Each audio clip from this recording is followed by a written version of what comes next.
ఏరువాక programme అన్నది గతంలో మన పూర్వీకులు చేసుకునేవారండి, చాలా ఘనంగాను.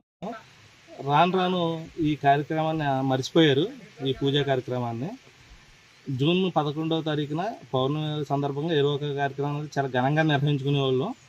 ఆ మర్చిపోయిన సందర్భంలో మన జేడీ ఫౌండేషన్ వారు అన్నపూర్ణ శాఖ మన పప్పుల నాగేశ్వరరావు గారు నిర్వహించడం అన్నది చాలా అభినందనీయం. ఎందుకంటే మర్చిపోతున్న వ్యవసాయానికి దూరంగా వెళ్ళిపోతున్న రోజుల్లో ఇలాంటి ప్రోగ్రాంలు మనం చేసుకోవడం ద్వారా మరి రైతుని మనం ఉత్తేజపరిశ్రమలు అవుతాము. ఇలాంటి కార్యక్రమాలు నిర్వహిస్తున్న జేడీ ఫౌండేషన్ అన్నపూర్ణ శాఖ పప్పుల నాగేశ్వరరావు గారికి మా రైతాంగం తరఫున అభినందనలు తెలియజేసుకుంటాం. ఇండియా పాకిస్తాన్ తాజా అప్డేట్స్ కోసం డౌన్లోడ్ చేసుకోండి RTV లైవ్ యాప్.